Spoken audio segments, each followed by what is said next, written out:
Je proclame son avènement. Je proclame votre fin.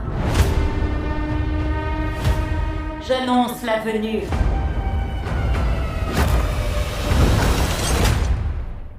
de Galactus. Qu'est-ce qui se passe? Sors-nous de là tout de suite, Ben! Attention! On est en sécurité? Je n'en sais rien. Le temps est compté. Nous allons trouver une solution. On sauvera la planète. On peut pas se contenter de l'écraser? J'adore l'idée. Nous allons affronter ce danger. Nous vous protégerons. Une famille, c'est savoir se connecter à quelque chose qui nous dépasse. Nous l'affronterons ensemble. Comme une famille.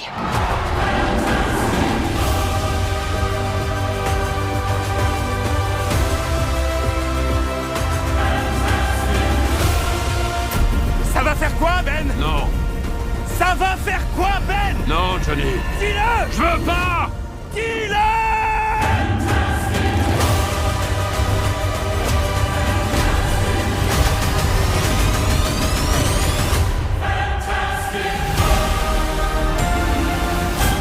Salut tout le monde, c'est Jesse, bienvenue dans cette critique en duo accompagné du copain Aziz qui m'avait accompagné lors de ma réaction au Summer Game Fest. Bonjour à toi. Bonjour, comment ça va? Bah ça va super. Très heureux d'être ici sur ta chaîne de nouveau. Hein, après Summer Game Fest. Après le Summer Game Fest, tout à fait. Ouais. Est-ce qu'on a des choses à dire? Eh bien, c'est parti. Donc, on va parler du dernier film Marvel Studios, Les 4 Fantastiques Premiers Pas, qui est le 37e film du Marvel Cinematic Universe. Et le film est donc réalisé par Matt Shakman, réalisateur de la première saison de WandaVision. Excellente série Marvel. Le film est entre autres scénarisé, je ne connais que lui comme scénariste, Eric Pearson, qui a écrit notamment l'excellent film Thunderbolts pour le MCU qui est sorti le 30 avril dernier 2025 au cinéma. C'est ça, c'est le film juste avant... Juste avant les 4 Fantastiques, c'est ça, c'est le film juste avant. Alors, de quoi ça parle? Ouvrez grand vos oreilles. Le film se déroule sur la Terre 828, un film qui n'est pas canon avec le MCU, enfin presque. Le film se déroule 4 ans après que les 4 Fantastiques sont devenus des super-héros et de grandes icônes mondiales. Cette fois, ils vont devoir faire face à la venue de la surfeuse d'argent qui va les prévenir de l'arrivée de son héros Galactus. Non, pas de son héros, mais plutôt de son maître Galactus, le dévoreur des mondes, qui a décidé de venir bouffer la Terre. Et du coup, ce qui va lancer une course contre la montre, pardon. Donc Reed Richards et ses amis vont devoir tout faire pour essayer de trouver un plan pour stopper Galactus avant qu'il ne soit trop tard. Et est-ce qu'ils vont y arriver? Vous aurez la réponse en regardant le film ou en restant dans la critique, car ce sera avec et sans spoiler. On peut déjà donc commencer par la partie du coup sans spoiler. Donc ça va être assez compliqué d'en rentrer dans les détails. Normal, on va pas vous gâcher la surprise.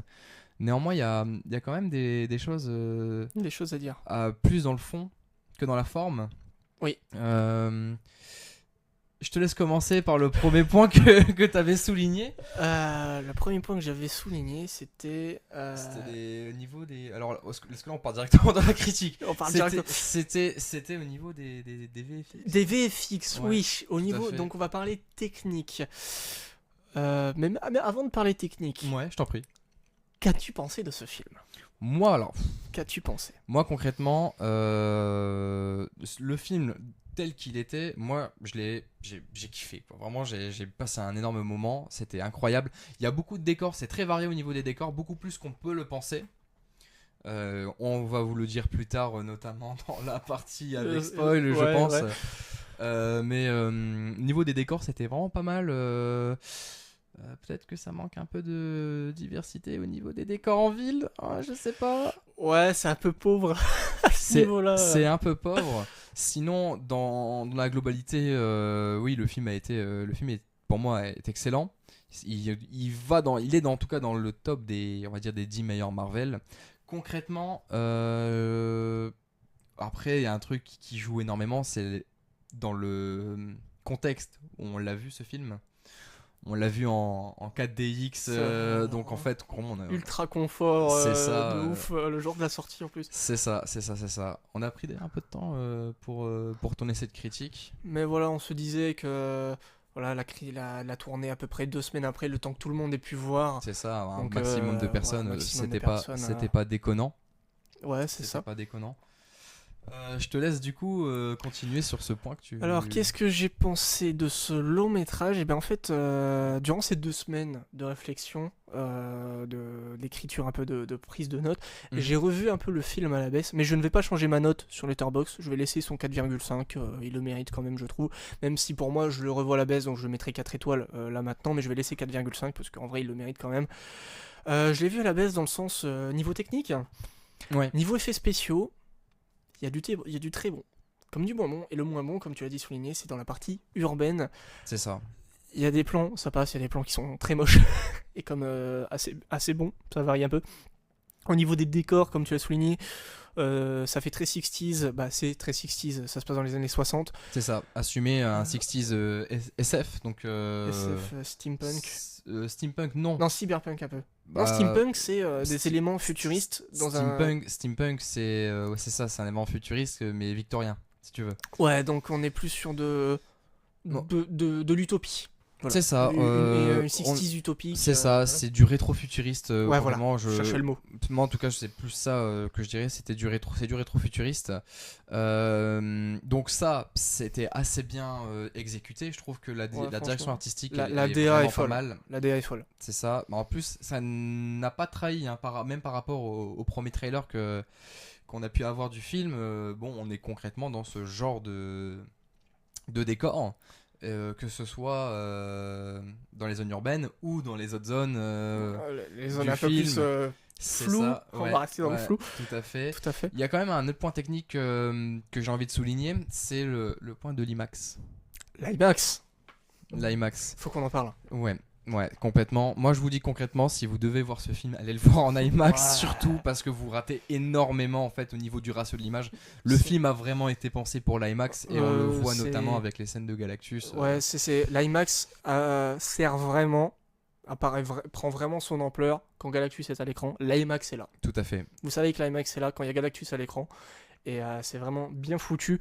On l'a vu aussi en 3D, la conversion 3D est vraiment pas mal. Et très très bien. Moi, franchement, même je te l'avais dit hein, en sortant de la séance, moi je trouvais que par rapport aux autres films 3D que j'ai pu avoir déjà vus. Notamment le plan 3D avec Galactus qui regarde un personnage, je ne vais pas dire qui c'est. Oui. Il était fou. Le plan était vraiment fou. Il y avait quand même un bon champ de profondeur, mais ça, c'est pas forcément la version que vous allez peut-être voir. Vous allez peut-être aller la version en 2D de base. La version classique 2D. Mais en tout cas, vraiment, si vous pouvez aller le voir en IMAX, faites-le parce que vous ratez quelque chose si vous ne le faites pas. En tout cas, au niveau de l'immersion. Et au niveau de la 4DX, au niveau de l'immersion des effets, c'était incroyable. Ouais, c'est vrai que en fait, on se rend pas compte avant d'aller le voir ce film, mais la 4DX marche très très bien avec les 4 Fantastiques, notamment avec les différents éléments des personnages. Ouais, c'est très bien représenté. Foutu, ouais, si, très belle surprise en tout cas de ma part. Notamment une grosse séquence dans le film, je restais fou, mais où tu te les gèles hein, quand même. Ah, tu te les gèles fort niveau immersion, tu te les cailles, je les sentais plus là. Je pense qu'on va revenir dessus plus tard, dans très peu de temps, commencer un peu à expliquer ça. Il y avait aussi autre chose en point qui était à souligner. C'est le personnage de Ben Grimm. Oui, au niveau du coup du scénario des personnages, sans rentrer dans l'intérieur, le personnage principal, je vous le dis droit dans les yeux, le personnage principal, c'est Suzanne. Ouais. Suzanne est le MVP de ce film. Et c'est pas pour me déplaire, parce que j'adore les personnages féminins dans le MCU. J'adore Suzanne, même dans les 4 Fantastiques de base, c'est mon personnage, c'est mon personnage préféré. Et c'est le meilleur personnage du film, honnêtement. C'est le personnage le plus écrit, le plus émouvant. C'est le cœur du film. Voilà, c'est la maman. C'est le cœur du film. J'aime ma maman, on aime nos mamans. C'est la maman de l'univers Marvel. Vraiment MVP, GOAT, mais plus elle et Johnny. Elle et Johnny qui sont vraiment... Johnny qui sert de ouf. Oui, En ce qui concerne, tout à fait, tout à fait. D'ailleurs, même dans le scénario du film, il a vraiment une importance cruciale qui va justement débloquer un point précis. On en reparlera plus c'est tard. ça, tout à fait. Je vais pas non plus débattre. Mais en ce qui concerne Reed, ils ont bien, je trouve, un peu bien montré, un peu bien dosé son côté autiste. Et c'est le Reed Richards, peut-être le plus humain. C'est qu'en fait, dès les bandes annonces, donc c'est pas un spoil hein, si vous avez vu les bandes annonces, on met bien en avant son côté est-ce qu'on est en sécurité quand on te dit je sais pas, tu sens la détresse dans son visage. Tout à fait. C'est que ce qui est très c'est un gag qui revient souvent dans le film, c'est que il est très intelligent pour faire des choses, mais il est très bête en ce qui concerne, par exemple, c'est pas vraiment un spoil, c'est genre il a raté son permis parce qu'il avait pas compris un sens de la circulation. Ça c'était très drôle parce qu'il est très intelligent pour des problèmes de ouf. Mais pour un problème banal tel que son permis de conduire, il a pas réussi, c'était très drôle à ce niveau-là. Mais pour nous, peut-être la déception du film, ça reste Ben Grimm. C'est pas un mauvais personnage. Le personnage n'est pas mauvais, c'est juste que là-dessus, il manque énormément de développement par rapport aux autres personnages. C'est ça, et là, spoil ou pas, en vrai, le personnage il a 5 minutes, c'est le love interest de Ben. C'est ça, ouais, tout à fait. Ils échangent 2-3 regards. C'est dommage parce que l'actrice en plus est géniale, c'est Natasha Lyonne, je crois qu'elle joue dans Poupée Russe de Netflix, excellente série que je conseille, qui jouait déjà dans l'univers Marvel, dans Blade Trinity, l'infâme, et dans What If, elle joue le personnage de Birdie, dans la série animée What If, que je conseille pas forcément. Mais ouais, c'est dommage parce qu'elle est coupée au montage, ça aurait pu être un bon personnage, un bon love interest, mais ouais, Ben est un peu en retrait dans le film, c'est dommage. Bien, c'est pas un mauvais personnage, franchement, il a son heure de gloire. Voilà, ils ont tous leur heure de gloire, ils ont tous un moment où leurs pouvoirs sont à leur paroxysme, mais vraiment, la déception pour moi, c'est Ben, qui est vraiment dans le retrait. C'est pas mauvais, c'est dommage. Voilà, c'est dommage, c'est pas mauvais, c'est juste dommage. Voilà, en ce qui concerne les personnages. Mais sinon, nous, la grosse surprise... je sais pas, t'allais parler peut-être de Galactus, peut-être ? Non, pour moi, la grosse surprise, c'est la surfeuse d'argent. La surfeuse d'argent ? D'accord. Que je trouve bien plus terrifiante oui, sa variante masculine de Rise of the Silver Surfer de 2007. Que je trouvais l'insipide, je trouvais ça mauvais. Je dis honnêtement, je déteste les 4 Fantastiques de 2005 et 2007, mais j'adore celui de 2015. Voilà, vous pouvez me tuer en commentaire, m'enchaîner sur tout ce que vous voulez, mais au moins celui de 2015, il avait les couilles de proposer quelque chose de sérieux et de sombre, tandis que ceux de 2015 et 2007, c'était nul, il se passait rien, c'était... Bref, je vais pas revenir là-dessus. Grosse surprise, Surfeuse d'argent. Et toi, qu'est-ce que t'en as pensé ? Bah moi concrètement, la Surfeuse d'argent, c'est vrai que quand tu compares avec la version de 2007, je vais faire un comparatif entre le Surfeur d'argent et la Surfeuse d'argent. C'est qu'en fait, la Surfeuse d'argent, pour le coup, ça se voit qu'elle est énormément plus déterminée, elle est plus tenace, elle est beaucoup plus difficile psychologiquement à cerner que le personnage masculin justement de la série, enfin de la série du film de 2007. Notamment, alors je vais pas rentrer dans ces détails parce que là ça va voir, c'est plus dans la catégorie spoil.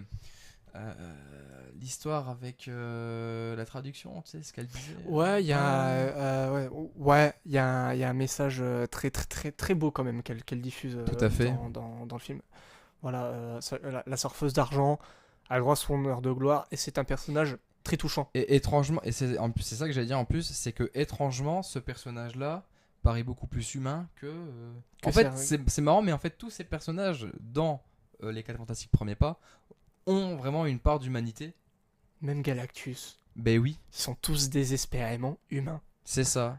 C'est-à-dire qu'en fait on peut à peu près voir à peu près toutes les facettes de l'être humain enfin les personnages de ce film quoi. Et ça c'est pas mal réalisé. C'est plutôt bien écrit à ce niveau-là, c'est plutôt bien géré. Quoi d'autre ? Donc on a parlé des effets FX, des décors, de la DA. On peut vite fait on peut peut-être revenir sur la bande originale aussi du film. Oui, vite fait. Composée par Michael Giacchino, à qui on droit la Doctor Strange 1, la trilogie Spider-Man avec Tom Holland, à qui on droit Werewolf by Night notamment, ou The Batman, ou Thor 4. Pour ceux qui... Le gars il est partout. Ratatouille, Les Indestructibles, je continue, Mission Impossible 3. Ah, je savais pas que c'était lui, Mission Impossible 3. Ouais, c'est Michael Giacchino. Ouais. Sinon, qu'est-ce qu'il y avait d'autre qu'on pouvait venir parce que Attends, mais on n'a je pas dit regarde ce mes qu'on notes. pensait de la BO. J'ai Bah, juste fait sa biographie. oui. Bah, franchement, alors la BO, elle est pour moi réussite. Mais quand je dis réussite, c'est réussite. C'est-à-dire que là, quand tu entends la BO du film, tu reconnais vraiment ce côté 60s, mais surtout ce côté SF 60s rétro-futuriste. Ouais. Et c'est fou parce que la BO pue l'espoir en fait de l'humanité. Ça pue la... Enfin, quand je dis pue, c'est C'est dans le bon sens. dans le bon sens, mais ça sent énormément l'espoir que ont justement le peuple de New York pour les 4 Fantastiques. Moi, je trouve que ça marche super bien. Le comparatif marche super bien quoi là-dessus. Moi, je trouve ton interprétation de la BO vraiment intéressante parce que moi, j'ai une autre vision Ah oui de la BO. Pour moi, la BO transpire déjà la classe. Ça Ouais. pue la classe Ouais, ça, c'est sûr. à l'oreille. Le thème avec le chœur Fantastic Four qui chante, Oui. juste exceptionnel. Pour moi, la BO transpire la famille et l'aventure spatiale. C'est tout ce que j'ai à dire. Ouais. Ça pue l'aventure spatiale, ça pue la famille, dans le bon sens. Franchement, ça transpire la classe. Et c'est une BO, je le dis honnêtement, l'une des BO les plus marquantes de l'univers Marvel qui existe. Sans déconner, c'est génial, elle reste en tête. Et ça fait du bien d'avoir une super BO. C'est ça. J'avais aussi mis par rapport du coup au film précédent Marvel. Ouais, Thunderbolts, Ouais. on pourrait en parler là Bah vite fait. tout à fait. Petit parce que aparté là, on a fini. Le MCU est fini là, cette année. En ce qui concerne le cinéma, c'est fini cette année. Donc, c'est fini. Donc là, on va juste avoir en fait des séries. Ouais, on va voir Marvel Zombie et Wonder Man cette année. Ouais. Et Vision Quest. Là. Disons quoi, c'est l'année prochaine. C'est l'année prochaine, oui. Cette année Non, prochaine. excuse-moi, oui, c'est donc, ça. cette année, le MCU, Donc c'est terminé. C'est fini. En Donc ce qui concerne le cinéma. Ouais. ce que j'allais dire parce que du coup on est entré en phase 6 et en fait c'est déjà fini par rapport au... Enfin du coup non parce qu'il y a encore du coup... Marvel Zombie et Wonder Man cette année. Ouais c'est ça. J'ai quand même un peu d'espoir quand même pour Wonder Man. Wonder Mais Man, c'est- ça a l'air sympa. Mais c'était une petite aparté. Ce que je veux dire par rapport à là-dessus, et je pense que Jesse est aussi d'accord avec moi, c'est que malgré ça Thunderbolt reste le meilleur film de cette année. En ce qui concerne Marvel, ouais, c'est le meilleur Marvel de l'année. Thunderbolts, qui pour moi, je t'avais dit, la sortie du Ouais. cinéma. Alors moi au début j'étais pas forcément d'accord. Hein. Mais quand tu prends du recul, tu Oui te oui, dis, oui tout à fait ouais c'est ça. Thunderbolts, c'était vraiment un niveau au-dessus. Niveau réalisation, c'est au-dessus. Scénario, c'est au-dessus. Personnage, c'est au-dessus. Musique, c'est au-dessus. En fait, Thunderbolts, pour moi, c'est un 5 étoiles. Pour moi, Thunderbolts, pour moi, c'est un grand film. Marvel, pour moi, c'est un grand film. Sans déconner, pour moi, c'est un grand film. Oui. Thunderbolts, il est dans mon top 5 du Marvel Cinematic Universe. Il m'a beaucoup plus touché. Ça touche des sujets très personnels, que j'ai déjà vécu certains de ces sujets matures. Dans le film, je me suis beaucoup plus retrouvé. C'est vraiment un film extrêmement touchant, très mature. Vraiment, c'est vraiment du MCU comme on les aime. C'est du MCU à l'ancienne et ça fait du bien. Mais dommage, comme les 4 Fantastiques, ça flop. Donc on a des films originaux qui fonctionnent, qui sont excellents. Thunderbolts qui est pour moi proche du chef-d'œuvre. Je le dis honnêtement, c'est proche du chef-d'œuvre. C'est pas parfait. Hein. Il y a 2-3 points noirs dans Thunderbolts que bon, c'est du chipotage à ce niveau-là. Mais pour moi, c'est un grand film et c'est dommage que ça floppe. Comme les 4 Fantastiques, c'est excellent.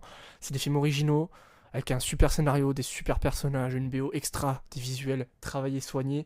Voilà, niveau FX, Oui. c'est pas parfait, mais au moins ça fait le taf. Mais les gens vont pas le voir. Et en même temps, c'est les 4 Fantastiques, c'est pas connu. Et puis les 4 Fantastiques se sont fait sauvagement pas respecter depuis des années au cinéma. Bah c'est pas pour rien de toute façon que nous-mêmes on le dit et beaucoup de gens sur les réseaux aussi le disent aussi que c'est le meilleur film fantastique à ce jour. Hein. Ouais, c'est Tout à fait, indéniable. Tout à fait. Déjà qui remonte beaucoup la pente par rapport aux 4 Fantastiques de 2005 et de 2007, mais derrière aussi... Suite 2015 qui a... Suite 2015 c'est au revoir quoi. Ouais, moi j'ai bien aimé personnellement, mais je comprends que les gens détestent, honnêtement. C'est ça. Je suis ouvert d'esprit là-dessus. C'est ça.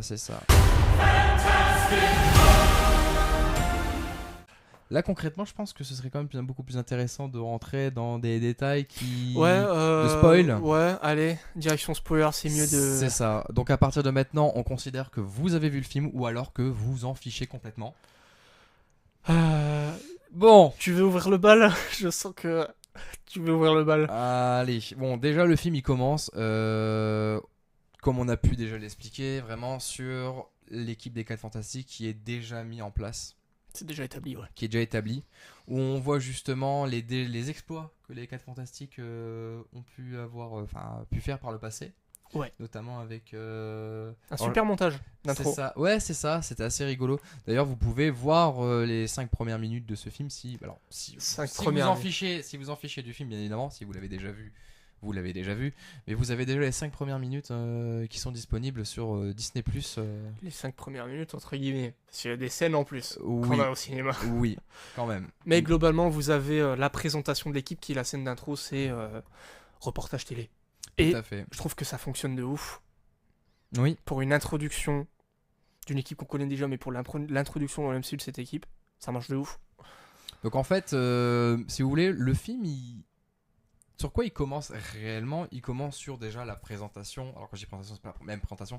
C'est plus le cadre intime des 4 Ouais, ça Fantastiques. commence sur une scène très intime. C'est ça, avec Reed qui apprend que Sue est enceinte, ouais. c'est ça, Sue est enceinte, ouais. enceinte D'ailleurs- d'un enfant. Je crois je sais plus si au début il parlait déjà du sexe de l'enfant. Non, mais il parlait du fait qu'ils n'arrivaient pas. Depuis 2 ans qu'ils essayaient Ouais, d'avoir un c'est enfant, ça. qu'ils n'arrivaient pas et ils pensaient que c'était impossible pour eux. Ouais, tout à fait. Et là, du coup, grande surprise pour eux. Et elle est enceinte. Je veux dire, ils sont enceintes. Ils mais... sont enceintes. non, Suzanne est enceinte. C'est vraiment... En tout cas, félicitations à Ben qui a compris tout de suite de quoi il s'agissait. Ouais, Ben, 5 minutes après, il a C'est ça. direct Ouais, capté de ouf. D'ailleurs, ce qui est cool, c'est que déjà, on peut voir que Ben est amoureux de Suzanne. Parce que Ben est amoureux de Suzanne. Ouais. Alors moi je l'ai pas vu comme ça, donc là tu me l'apprends. Non, mais Ben est amoureux de Suzanne, parce que c'est déjà arrivé dans une BD, c'est que Ben est amoureux de Suzanne et à un moment, je sais plus c'est dans quelle BD, mais Suzanne lui dit aussi, lui dit aussi qu'elle aime Ben. Je sais plus c'est dans quel contexte, mais Ben est amoureux, aime Suzanne aussi. Mais ça c'est un autre débat, mais tu peux voir qu'il y a un certain amour que Ben apporte à Suzanne dans le film, c'est très mignon. Ouais. Donc le film continue surtout sur cette lancée de cadre intime jusqu'au moment où il arrive ce qu'il arrive, la surfeuse d'argent qui arrive de nulle part dans le ciel. C'est vrai que ça arrive tôt. Hein. Ouais, mais ça arrive super tôt. 15-20 minutes, le film après il enchaîne. Hein. C'est ça. Ça c'est aussi l'une des qualités qu'on n'a pas forcément dit dans la partie non Je spoil. trouve pas. C'est que ça enchaîne énormément et qu'en fait ça laisse très peu de blanc. Tu t'ennuies pas. Tu te t'ennuies pas. Mais c'est dommage que le rythme soit plus, du coup, après, orienté action. On a très peu de moments calmes. Très Oui. peu de moments pour respirer.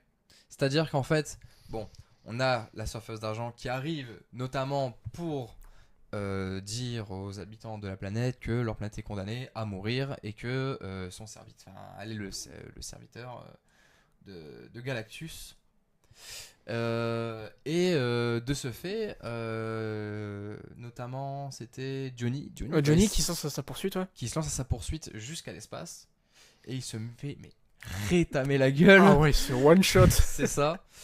De ce fait, les 4 Fantastiques vont établir un plan, notamment avec, je crois, c'est les Nations Unies.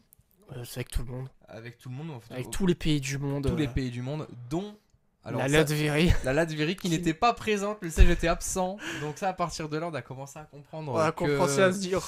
que c'est la là. suite du MCU, et notamment Ouais. avec un des personnages que tout le monde attend là, pour cette prochaine phase, ça a un lien directement avec les 4 Fantastiques. C'est vraiment avec la scène où Suzanne, Suzanne qui est diplomate. Dans le film, c'est une diplomate. Oui, tout à fait. Ouais. Suzanne aux Nations Unies, et tu vois un siège avec le drapeau et la pancarte nommée Latvérie. C'est vrai que j'ai compris, fait il est pas là. Mais c'est là qu'on a compris la scène post-crédit. J'ai fait C'est ça. Non, c'est ça, mais ouais. je propose quand même qu'on retourne, enfin on en revient plus tard ouais, on en sur, reparlera plus tard. sur cette scène post-crédit qui, moi personnellement, une petite déception quand même. Une déception, hein, de ouf. Petite déception, mais je comprends aussi. Je comprends. ouais. C'est juste qu'on espérait peut-être un peu trop, peut-être par overhype. C'est ça.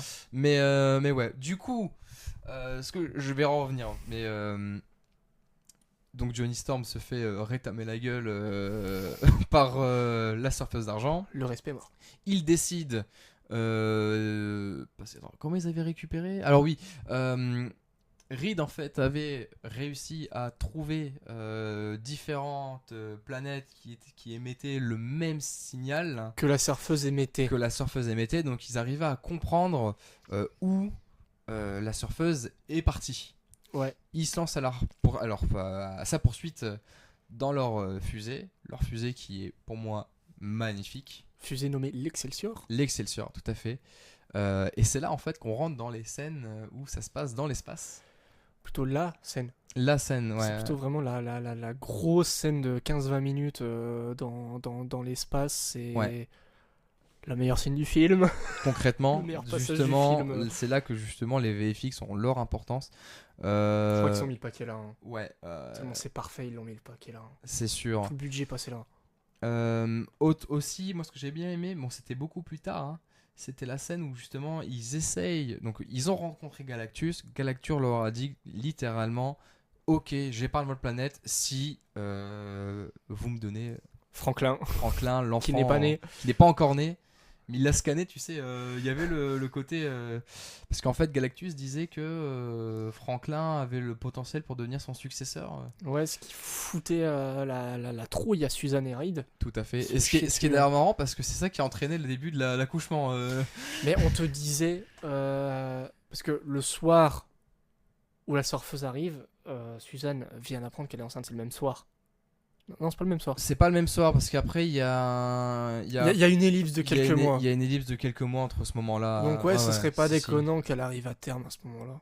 Je pense qu'elle arrive à terme, tout simplement. Mais je me demande si Galactus a pas provoqué un peu... Ouais, mais moi je pense que ça a été fait comme ça, c'est-à-dire que Galactus, en fait, à un moment donné, vraiment, il lance une sorte de rayon de scan au niveau du ventre dessus. Et c'est à partir de ce moment-là que les premières... les problèmes commencent. Les problèmes commencent, c'est ça. Donc en fait, on assiste aux 4 Fantastiques qui s'enfuient de toute urgence de l'antre de Galactus, mais à la fois en train de gérer l'accouchement. Qui est une scène dessus. De tension. Mais... C'est ça. Je me souviens, je m'étais accroché à mon siège. Ouais, c'est vraiment bluffant. Franchement, c'est bluffant. La scène est stressante, parce que t'as peur qu'il arrive un truc à Suzanne et au bébé. C'est vraiment... C'est ça. Alors, d'un point de vue scénario, non, il s'en tire, mais la scène est vachement bien montée sur la... Et puis surtout la scène où, en fait, ils essayent de semer la surfeuse d'argent en passant dans un trou noir... dans une singularité qu'ils appelaient ça. Ouais, la scène du trou noir qui est juste... C'était assez bien trouvé. Ouais.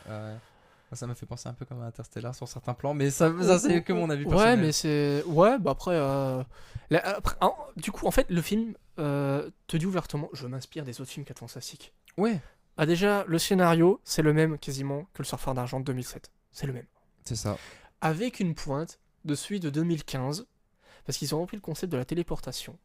D'ailleurs, la téléportation, on voyait dans les VFX justement de téléportation, c'est les mêmes d'ailleurs que ceux de 2015.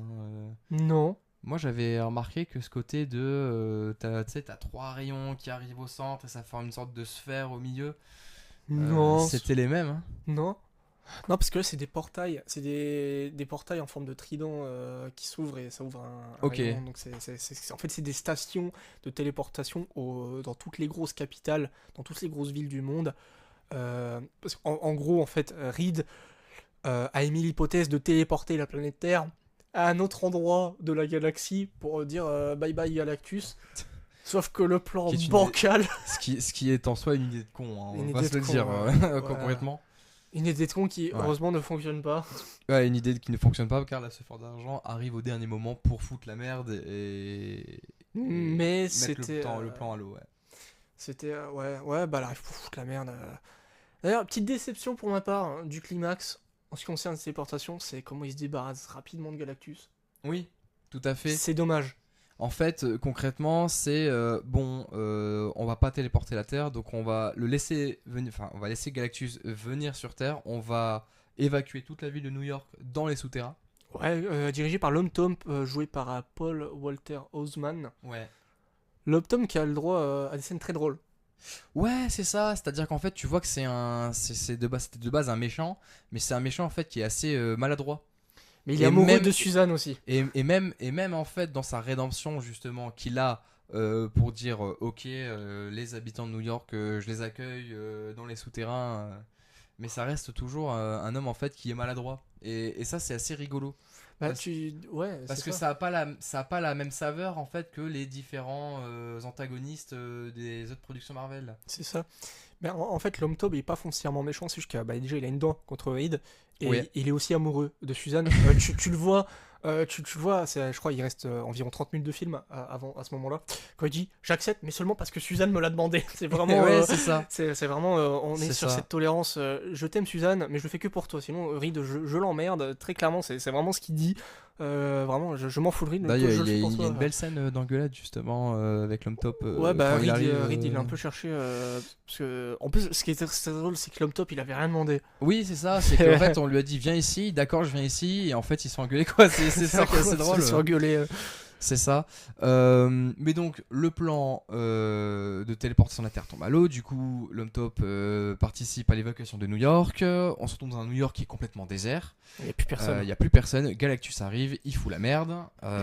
Et le plan, du coup, des 4 Fantastiques et surtout de Reed Richards, c'est de dire si on ne peut pas téléporter la Terre, alors on téléportera Galactus à un endroit complètement paumé de l'univers. C'est ça. C'est ça. Plan qui, au début, semble un peu farfelu car il décide de mettre Franklin comme Comme appât Parce pour que que, Galactus aille au centre du que- téléporteur. Parce qu'en fait, c'est Franklin, un peu le truc à protéger. Le truc. Alors pour eux, notamment par rapport à la famille. Hein, Ouais, mais c'est vraiment le. C'est vraiment l'élément. Franklin, c'est l'élément. ouais, c'est C'est l'élément du film. En fait, C'est le ça. truc à c'est protéger. un peu un capture the flag hein, d'une manière ou d'une Ouais, autre, c'est un capture de drapeau, ouais. complètement. Ouais, c'est ça en fait, parce que Galactus qui en a marre. Parce que ça, ce qui est vraiment très intéressant, c'est que Galactus, il est conscient du mal qu'il fait, Oui, mais tout il à ne peut fait. pas s'en empêcher. Il ne peut pas il s'en n'a pas le empêcher, choix. c'est ça. Il est conditionné du rôle d'entité cosmique qu'il a, parce qu'en fait, ce qui est intéressant, c'est quand on disait tout à l'heure que Galactus était humain, c'est qu'il a conscient que c'est pas bien ce qu'il fait. Il n'a Mhm. pas le choix, parce qu'il est condamné. Il est condamné par ce qu'il fait, et en fait, il voit en Franklin un grand successeur, parce que Franklin est over-cheaté. C'est ça, c'est-à-dire qu'en fait, sur tout le film, on a eu ce dilemme de dire Franklin a des super pouvoirs ou il en a pas. Donc en fait, dans tout le film, tu vois à plusieurs reprises Reed effectuant des tests sur Suzanne et notamment sur son ventre de grossesse pour savoir si l'enfant possède du coup des capacités C'est ça. héroïques de super-héros. Ce qui ne fonctionne pas, c'est-à-dire que parmi tous les tests, ils étaient négatifs. Ouais, c'est Et ça. en fait, on se rend compte à la fin surtout en fait que si, il en a bien un qui est très très cheaté. Qui est très cheaté, ouais. Ouais, on peut même le dire hein, maintenant. Bah, il a la capacité, la capacité de soigner. de régénérer des gens, et si je dis pas de bêtises, si c'est comme dans les BD, s'il l'adapte plus tard, c'est aussi un peu de modifier un peu la réalité. Je sais plus vraiment, mais je sais que c'est un personnage over-cheaté Ouais. qui va être convoité par un personnage très connu. C'est ça. C'est C'est d'ailleurs le même. C'est le personnage en fait qu'à un moment donné, moi je me suis dit, mais en fait, il va apparaître dans ce film ou pas du tout. Et en fait, en effet, il apparaît. C'était la grande question, Il apparaît, mais sans apparaître réellement. Bon. D'ailleurs, on parle c'était bien de de Dr. Doom, de Victor incarné Van Doom, par de Dr. Robert Downey Fatalis. Jr. C'est ça. C'est bien lui, c'est pas une doublure, c'est bien lui C'était dans bien la lui scène. du coup. Oui, c'est bien parce que lui. tu m'avais expliqué qu'il était quand même passé sur le tournage du film. Ouais, c'était bien lui. Bah, c'est une scène de Doomsday. C'est ça, c'est-à-dire qu'en fait, la scène post-générique du film, là on vient tout de suite à la scène post-générique, la scène post-générique du film Les 4 Fantastiques a été réalisée par les frères Russo, et c'est normal parce que c'est aussi une scène qui est censée apparaître dans Doomsday. Avengers Doomsday, tout à fait. Alors, il pourra y avoir des modifications, hein. C'est juste une scène C'est post-crédit. sûr. Mais je pense que la scène pourra être reproduite dans Doomsday. C'est-à-dire qu'en fait, la scène post-générique se déroule 4 ans après les événements des 4 Fantastiques. On retrouve justement une Suzanne et Un Franklin qui est Un âgé Franklin. de 4-5 ans. 5 ans, c'est ça, environ. Je pense qu'il a 4 ans, c'est-à-dire que c'est déjà un Franklin qui est assez surdoué parce qu'on sait qu'en fait il lit des. Bah, il est un peu intelligent comme son père. C'est et ça, mais surtout qu'en fait, à 4 ans, il lit déjà des livres Ouais, mais Suzanne. de biographie ou je ne sais quoi. Suzanne Suzanne, elle veut qu'il ait une enfance Qu'il ait une enfance normale. normale, c'est ça, où Bah, chaque chose en son temps. Parce qu'elle voulait pas qu'il a des pouvoirs, Franklin. Elle voulait pas. De tout le film, elle voulait pas. Ça la Ouais, ça la ouais, tristait, c'est ça. même ça la tristait. Parce que d'ailleurs, je vais revenir sur le point par rapport à Franklin. C'est que Reed Richards qui pensait au pire, s'il disait au pire on livre Franklin et on sauve la Terre, quoi. Et C'est ça, et vraiment, ouais, à un moment donné, il a pensé au pire par rapport à sa famille. parce qu'il est complètement paumé. C'est-à-dire qu'on a un Reed Richards, et là, même si on l'a dit précédemment, je viens dans ce sujet-là, c'est que on a vraiment un Reed Richards qui est certes intelligent, qui est un pur génie, mais quand il sait pas, il est complètement largué.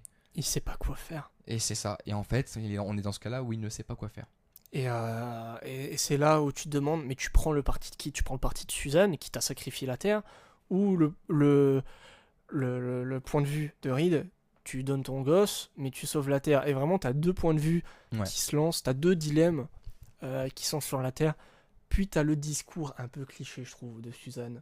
Voilà, aimons-nous. Celui où tu parles de celui où Suzanne décide d'aller dans la foule avec lors de la manifestation devant la télé. Avec le petit qui disait qu'elle dit traduction, je suis prêt à vous laisser crever, mais je vais pas donner mon gosse en fait. C'est que en fait elle va pas donner son gosse, mais elle veut pas sacrifier la terre. Et je trouvais le discours un peu cliché. Oui, c'est ça, c'est-à-dire que un peu cliché, mais pas forcément dans le mauvais sens. Je non, voyais pas. C'est-à-dire qu'en fait, tu pourrais tellement en fait le dire d'une autre manière. C'est ça. Voilà, ça aurait pu être écrit d'une autre manière. Oui, voilà. Ça pourrait être, ça aurait pu être plus dramatique, je trouve. Bon, en soi, c'était pas non plus quand même mauvais. C'est juste en fait si on doit chercher des détails un peu superflus. Ouais, voilà. Oui, en effet.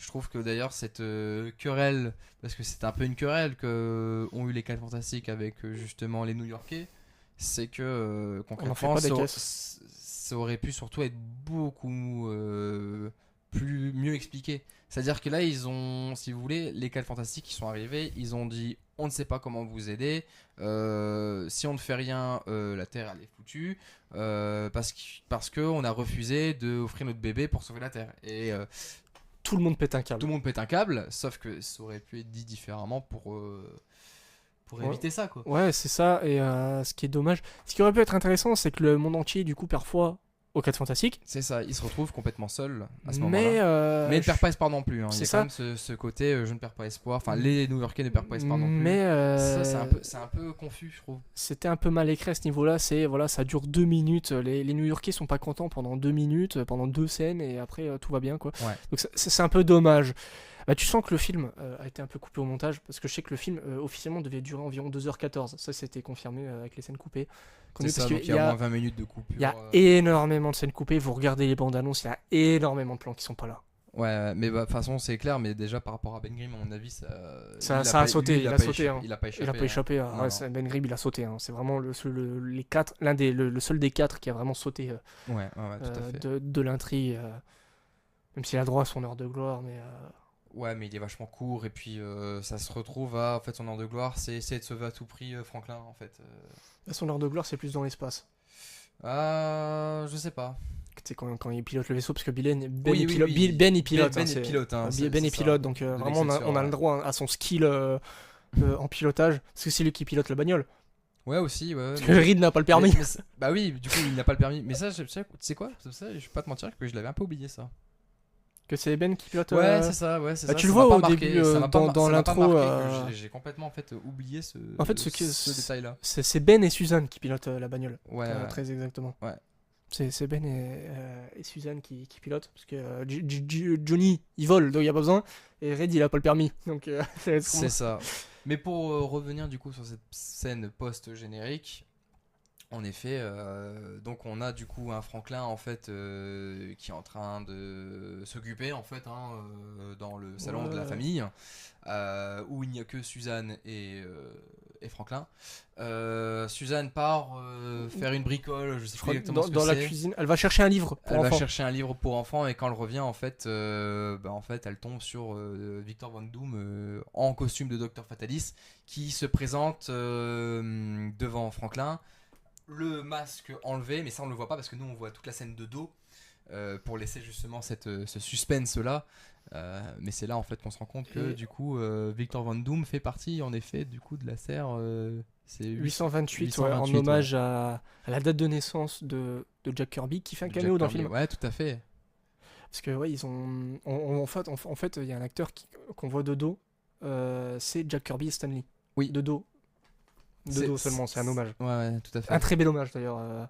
C'est ça. Euh, Il y avait pas que ça aussi comme hommage. Il y avait aussi un hommage aux 4 Fantastiques de 94. Ouais, on les voit dans le reportage télé. Donc dès le début du film, Ouais. où en fait on voit en fait des personnes Qui remercient, remerciant les si 4 vous voyez bien, Fantastiques. ils sont dans le rouge, dans le rond rouge. Et Ouais. c'est le casting du film qui est jamais sorti. C'est ça, 94. c'est le film qui n'est jamais sorti mais qui existe, hein. C'est-à-dire que le film est monté. D'ailleurs, Le film est tourné, monté. il est trouvable sur internet d'ailleurs ce film. Sur internet, en gros, si vous voulez Ouais. faire une réaction sur Twitch ou YouTube, vous pouvez totalement. C'est ça. Ce serait peut-être une idée d'ailleurs qu'on pourrait C'est peut-être faire. une idée qu'on devrait Ouais, faire tout à fait. à l'étude. En vrai, ça pourrait être intéressant, mais c'est un bel hommage pour eux parce que les pauvres, voilà, ils ont tourné 4 Fantastiques, donc ce sont aussi des 4 Fantastiques, Ouais. donc c'était cool de les intégrer dans le film, c'est un bel hommage, C'est ça, c'est-à-dire qu'en fait on n'oublie pas, c'est-à-dire que c'est pas non plus acheté à la poubelle. c'est ça. Non, mais franchement, et ça va super bien parce que d'ailleurs les 4 Fantastiques de 94 reprend après c'est à peu près aussi cette démarche, cette DA. Donc moi je te propose qu'on arrête là pour cette critique. C'était assez sympa, je trouve qu'il y avait pas mal de choses à dire. J'avais un dernier Ouais, point je te laisse le dire. à souligner sur la scène post-générique, c'est qu'on voit Franklin toucher le visage de Doom, enfin mettre un main dans Et la ben capuche. ça, pareil, ça j'ai pas souvenir, tu vois. Bah, en fait, on le voit, et en fait, on peut voir que. Mince. En fait, Doctor Doom, dans les comics, il est défiguré. À cause Oui, de oui, ça, oui. Parce que son corps est C'est aussi en notamment- partie en métal. C'est notamment pour ça qu'il porte masque. C'est pour cacher. notamment. Ouais, et en fait, Franklin, si je dis pas de bêtises comme dans la BD, il va donc il va régénérer le visage C'est ça. Doctor Doom. Et je pense que c'est pour ça que Victor est allé voir Franklin. Oui. La scène post-crédit. Et je vais revenir sur la scène de fin, juste avant le générique de fin, une scène très drôle, c'est quoi, il galère à mettre le siège auto. Oui, ça c'est assez rigolo. C'est très rigolo, Il n'y a pas l'Isofix encore dans les années 60. Ouais, mais cette scène prouve que c'est vraiment Suzanne la mère du groupe, parce que tu vois les trois hommes, tu vois les en deux train de galérer à mettre le de- truc, ça veut pas marcher, Ça et arrête puis de- Suzanne qui arrive et terminé quoi. Suzanne qui arrive et qui fait hop voilà c'est réglé et ils s'arrivent pas à ils sont à 3 sur à mettre un putain de siège auto et t'as le plus grand savant du monde qui arrive pas à mettre un siège auto, c'est très drôle. C'est vraiment que ça se voit que c'est un père dépassé par les événements quoi. C'est ça. Donc ouais, c'est tout ce que j'avais à dire. Donc globalement, c'est un film excellent, pas parfait. Voilà, il y a des points noirs, mais voilà, c'est bien. Vous avez pas besoin de faire vos devoirs pour voir le film. Vous pouvez le regarder de manière indépendante. Oui, tout à fait, hein, vu comme on l'a expliqué, Voilà. ça se passe sur une autre terre. Donc, C'est juste pour la suite des événements, oui, là, il faut regarder quand même. voilà, faudra regarder. Il faudra regarder quand même tout ce qui s'est passé dans la MCU, au moins pendant ces 5 dernières années, histoire de quand même être correctement à jour. Hein. Mais si vous voulez regarder ce film de manière uniquement standalone, vous pouvez le faire. Hein. C'est totalement possible. Et du coup, le prochain chapitre, Spider-Man Brand New Day. C'est ça, qui a commencé son tournage aujourd'hui. Ouais, alors on vous parle. Alors on vous parle, donc là on tourne cette critique, on est le 3 août. Hein. Et en fait, le tournage a commencé aujourd'hui. Donc Très hâte de voir ce que ça va donner. Donc sur ce, Eh bah écoute, sur ce, Jesse, moi je te dis. j'espère que cette critique Ouais. vous aura plu, ce petit format vous aura plu, chill, pas trop de montage. En vrai, je jouerais Non, on peut-être, essaie de faire quelque chose, alors ça sera peut-être pas parfait, mais. c'est une première, voilà. Ce côté un peu plus podcast, pardon, excuse-moi. Je trouve que c'est plus sympa, quoi. Ça remet un peu les choses un peu plus à terre. C'est On ça. parle du film et on voit en fait sur quelle direction en fait ça nous amène, quoi. C'est ça. On prend du recul et tout. C'est donc ça. C'est cool. Bah, en tout cas, je te souhaite une très bonne journée. Je vous souhaite à tous une très bonne journée et Ouais. on se dit à la prochaine pour une autre critique ou une autre vidéo de ce format. Sur ce, Une salut bonne journée tout le à vous. monde. Une bonne journée à vous et salut tout le monde. Salut tout le monde.